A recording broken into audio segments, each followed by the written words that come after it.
Hey guys, okay, so we are picking up where we left off last time, which is with our planning for the rock, paper, scissors game. Okay, so that is, if you remember, we are just playing a game where we have some variables and they are randomly selected, one, two, or three, and they are associated with either rock, paper, or scissors, and then the referee decides based on that who is the winner, okay, of our, or whether there's a tie for our rock, paper, scissors game, okay? And so you guys have already gone through the planning, and I have to say I was very pleased with what I saw. So there were a number of ways that people approached this, and some of them were tied pretty closely to what I had shown you for the shell game. Some were completely new, or just a new variation. Some people did them on paper and drew them out, but many of you really did spend the time to try out this the software to create this. So I was very pleased with that. I'm happy with what I saw from you guys in those terms.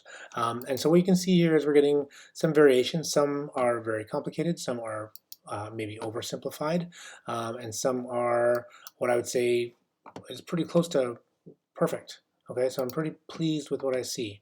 Now, places that I will just mention kind of in general because I saw some variation.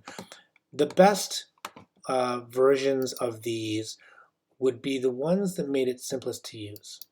Okay, and so as you look through these, you can probably tell just by looking how neat or how messy these are, how easy they are to follow.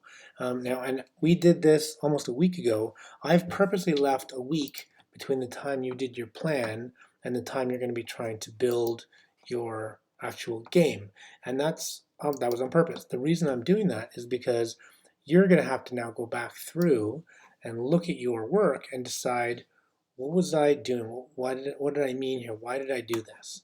Okay, you're going to have two sort of tests. One, did your process work? And two, did was it clear? Okay. Now I wanted to mention a comment that Nigel made. He said here. He summed up the flowchart pretty vaguely, as it's much easier, in his opinion, to see it play through. And so what he's trying to say there is he just did it on the game, and then he kind of roughed out, a version. Here it is of what he did, and so you can see he's pretty loosey goosey with his like his language, right? So like it's not very clear what all of this is, which is fine for him. The problem becomes when someone else has to work on it, or you have to work on it later, or you need to debug something because it's not working. You need to be able to look back at this document and go, okay, well, how is this supposed to work? And is it working the way it's supposed to work? Okay, you're not always going to be working by yourself in a bubble. You're going to be working potentially in a team. So you may have to do this and hand it off to a designer, a developer, a project manager, whoever, and they need to be able to make sense of this. Okay, if you've got a designer and developer, they need to look at this and go, okay, what's my part in this? Okay, and so we see some people doing things like using color to help with that.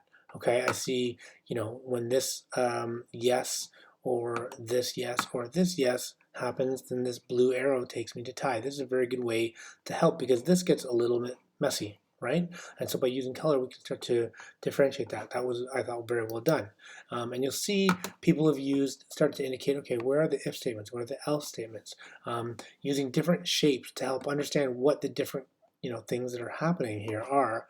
And I thought people did a good job here. I think staying neat and being careful about where you place things is going to uh, reward you in the end because it'll be easier to understand and follow than if everything looks potentially similar. Okay, whereas like this is a little tougher to follow. Okay, now I'm not saying it's right or wrong. I'm just saying if you had to work on this, say the assignment was that I now give you this or say this, what would you provide? What would you work better with? What would be a better solution for you? Okay, so that said, here's what I did. Okay, this is my breakdown of the flow, and what I did was I broke it into two parts. I broke it into gameplay, actually I guess three, because I've got setup, which happens before you ever start the game, and then I've got gameplay broken up into front end and back end. Okay, so if I had to explain this, I would say setup is when you open up Scratch and you select all the things and make all the things you need to do. So for example, selecting sprites, creating the costumes, right? The boy needs to have a ready costume and a play costume. The girl needs to have a ready and a play. The ref needs three. He needs a left or girl wins, a right or boy wins, and the same costume is used for when he's waiting or there's a tie. Okay. We also have some variables we have to create. Okay, the boy variable and the girl variable. So those are here. That's all in the setup. Then when we actually enter gameplay, we've got a front end. So that's things like when the girl or the boy say rock, paper, or scissors, or the referee says wait or it says tie or win or left. Okay, those are happening in your front end. And then down here we've got your back end. Your back end is where all the logic is happening, right? So that's where you're checking your variables against each other. You're checking, if this is one and then these are two or three, what happens? Is that a winner or a tie or a loss? The other thing I wanted to mention is in some instances you'll see that some people did this, which I thought was great. They simplified. So compare this, where we've got if the girl variable equals the boy variable, that is a tie. That simplifies into one option three outputs, right? Whereas here we've got if the girl's variable is 1 and the boy's variable is 1, that's a tie. And if the girl's variable is 2 and the boy's variable is 2, that's a tie. So we've got tie, tie, and tie 3 times, right? That is fine. It makes sense and it's easy to follow, but it might be simpler, right, to have it broken down in this way, where you simply get that whole version of outputs or outcomes removed by saying if they're the same, that's a tie, and now let's deal with the rest. Okay, and so I think that was actually quite smart, and that's in fact how I did mine, where I've got if the boy and the girl are the same variable, that becomes a tie, and then we go to the broadcast, which changes everything in our front end. Okay, so this is just not right or wrong. It's just, I'm not even sure that I got everything in this. I think there's another broadcast that I missed, and possibly a costume change that has to happen here. But it was getting pretty late, and I just wanted to get to this point where I could demonstrate it to you guys. So I think this is fine. It's actually, I think, fairly easy to follow. I purposely made boy this kind of green color, girl this kind of orangey color, so that it's easy to kind of differentiate what we're talking about, right? If the boy variable is this, then you can follow 1 through this pink, right, down to if the boys is 1 and the girls is 2, this orange leads to the girl wins, and the green leads to boy wins. Okay, and so I kind of separated these out too, because like this person did here, somewhere here, right, these arrows get a little confusing when they cross over each other, so color helps us differentiate that. Okay, and that's what you see here. Okay, all right, so your job now is to take this and build it out. Now Nigel has already done this. It's not complete. He's missing the changes of costume for the boy and the girl, but he's figured it out. So the game is working, which is great. He may just want to go back and make some changes here, but you can either use yours or you can use mine from this video if you'd like to, if that helps you.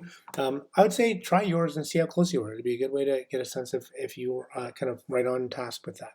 Okay, and so that's it for now. I want you guys to go and try and build your game. Okay, build this game right here. Okay, you're going to do it like normal. You're going to create it, and then you're going to share it, and then submit it to Google Classroom like you have in the past. And then I'm going to give you 2 days to do that. Today is it's Monday. It's the long weekend Monday, so I'm going to give you Tuesday and Wednesday to get that done. And then on Thursday at 11 o'clock, between 11 and 11:30. I'm going to do office hours. I'm going to do a meet. I'll set up a meet through Google Classroom, and you can jump on there between 11 and 11:30, and you can ask any questions or clarify if you weren't able to make something work.